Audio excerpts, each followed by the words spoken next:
Hi guys, welcome back to our channel. Hey y'all.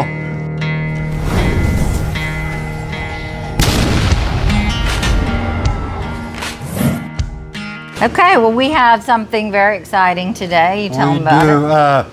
If you haven't seen it yet, you will. This is the hottest new woodworking thing that I've come across. Yes. And not just us, but every YouTube woodworker in the world will be creating it. So Yep.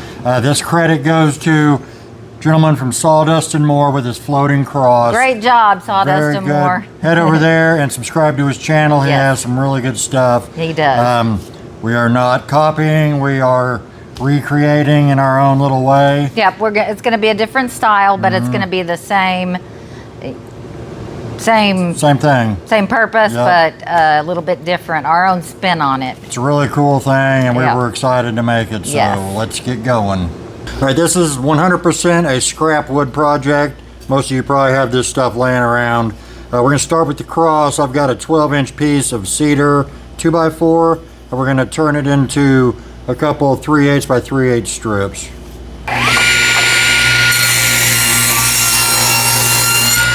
Okay, we're going to take one of these. We really only needed one. It's a small cross. We're going to cut a 7-inch strip and a 3.5-inch strip to make our cross. Now we're going to lay out the half lap joint for our cross.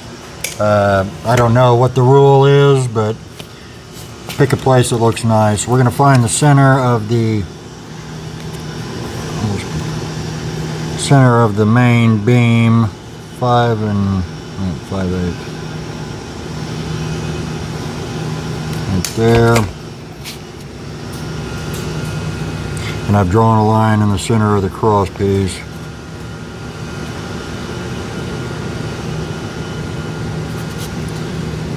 Draw us a line there, draw us a line there. And draw those. Alright.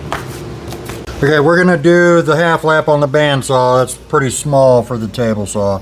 So I've got my lines cut here. That's where we're going to cut this little bottom section.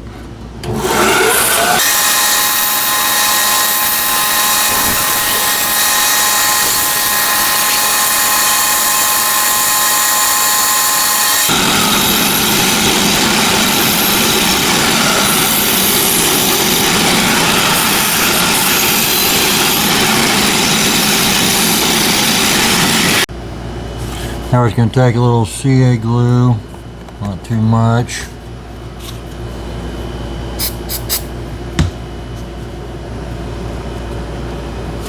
Boom. There it is. Okay, we printed out an arch shape off of Canva just to give us something to reference.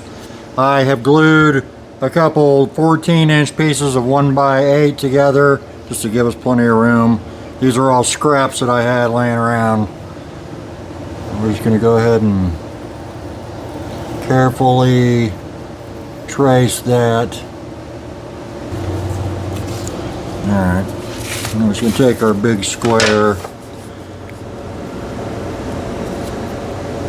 and finish the arch.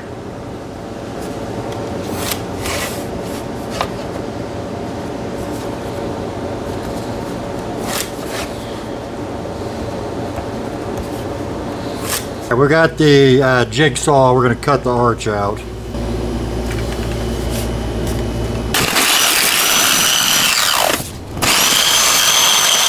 Okay, got another scrap for the bottom of the arch. We're going to cut it 10 inches long. And we're going to go cut this nasty looking spot out on the table saw.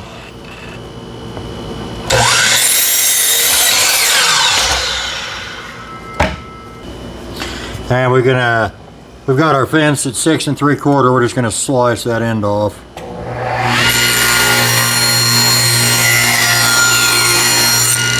Okay, neodymium magnets. This is what makes the thing float. We need to drill a hole in the bottom side of the arch for one magnet, and then we will drill a hole in the top of the cross for the other magnet. So I've got a 3/8 inch Forstner bit, and we're going to drill. What the tape's for. That's a 1/2 inch deep. That's how tall the magnet is. So he'll know where to stop. Right. We're going to try not to split our thing.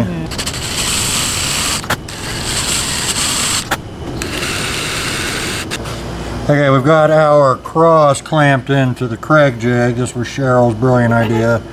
We don't have a, what is it called? Vise. A vise. So this will have to do. We're going to draw a cross there on the top of the cross so we know where the center is. We're not using the Craig jig, Nope. just so we're clear. We're just using the same the Forstner clamp bit. on it. Yeah. Yep.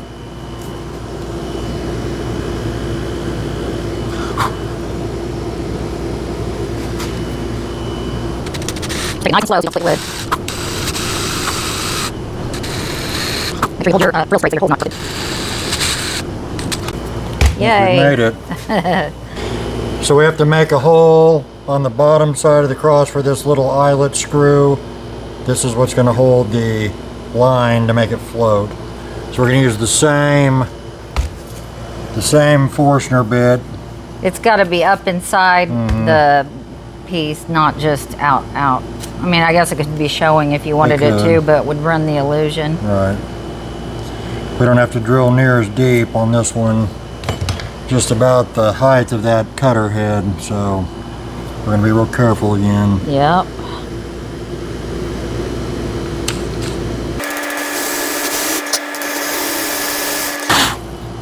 Okay.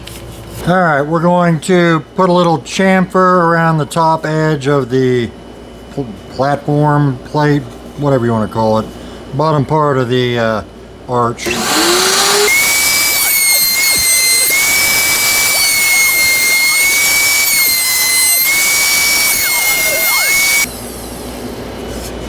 Okay, we are going to attach the arch to the bottom, and I've got it flipped upside down. This is the place where we're going to pre-drill our holes, and we're going to countersink the holes so the screws sit flush. So I've got a 7/64 bit. Drill through each of those spots.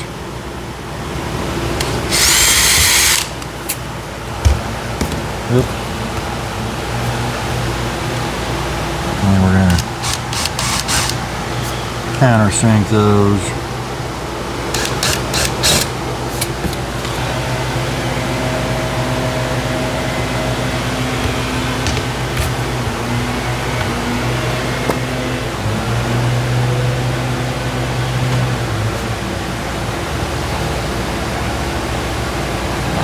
Hang out for a second.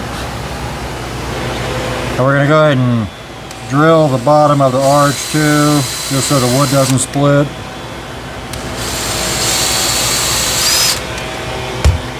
The lawn guys are in the background, so if you hear the leaf blower, never fails. They always record on, or Yeah, they always do the lawn on the days we're recording. we don't even record every time the same day of every week. No, so it's just the luck we have. they like sit out there and wait to see if we're recording, and then Yeah. like, come to cut the grass. Yeah. Jerks. All right. Okay, now we're going to glue the top magnet in, and I've marked the bottom of it so I don't put it in upside down. Yeah, that wouldn't be 'cause good. That is a thing. And I recommend doing this before you stain or paint because you want it to make sure it sticks. Yep. I'm going to put the magnet down in there on top of the glue. And then we'll give her a spritz.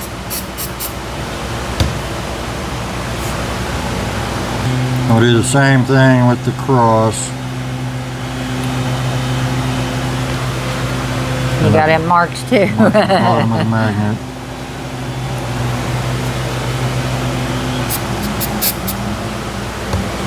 Alright.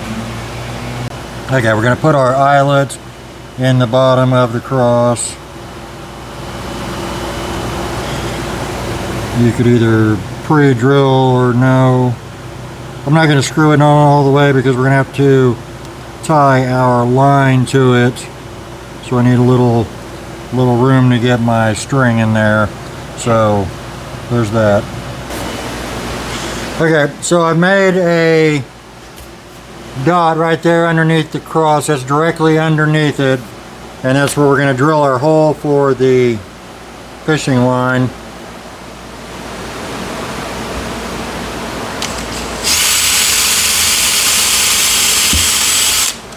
All right, and I'm not drilling very deep at all, just about 1/8 of an inch.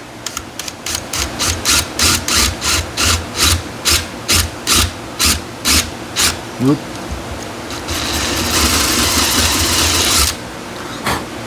Just deep enough for the head of the screw to be set down in there. Now we've got some very thin fishing line. This is how we're going to anchor the cross to the wood. This is what will make it float. I'm just going to tie, I don't really remember my fishing knots very well.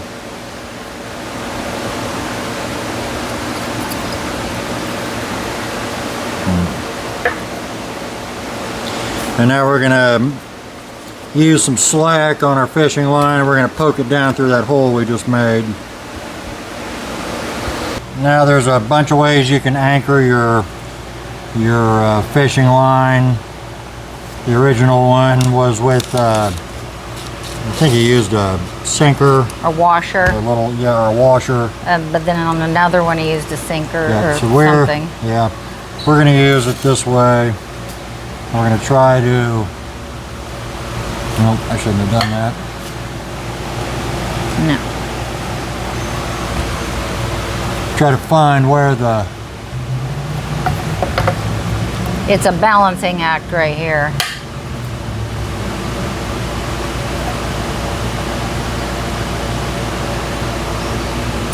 We have another members only viewer submission this week. That's right, it's Mr. Larry Richardson again. Thank you, Larry. Submission guy. Yes. He did the little Adirondack chair planters.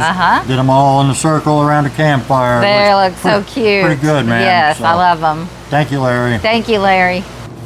There it is, y'all. There it is. We did it. Now the string part is very trying. 2 people. Yeah, you have to feed the string up through the thing, and you have to have somebody hold the cross to where it's in the perfect spot, and then tie it off at the bottom. This one was a lot of fun to build. We're not quoting a prize because this is not our project. Right. We just wanted to build it because it's cool. It's very cool.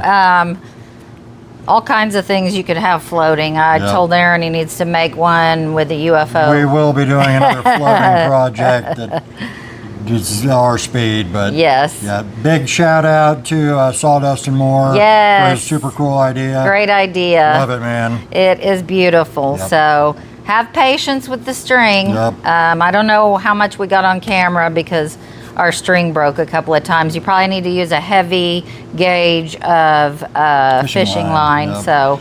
And they do make stronger magnets. It'll give you a little more gap between the pieces. Yep. We couldn't get them in time. They were sold out. We had to get, apparently everybody's making this thing. Probably so. we did the 1/2 inch by 3/8. I'll put it in the description. Yep. But there it is. Turned out great. Yep. Now, if you guys haven't had a chance, please subscribe to our channel, like the video, share, and hype. And visit the guy. Visit Sawdust and More. Yep. Subscribe to him. And if you haven't had a chance to visit our other channel, UFO Phenomenon Podcast, we have our first episode up, and we will have our second one up. It might already be up by the time this comes out. Yep. And we'd appreciate that. We'll leave a link in the description to that channel also. That's right. Thank you guys so much for being here. We appreciate you. Love you guys. We'll see you next time. Bye. Bye.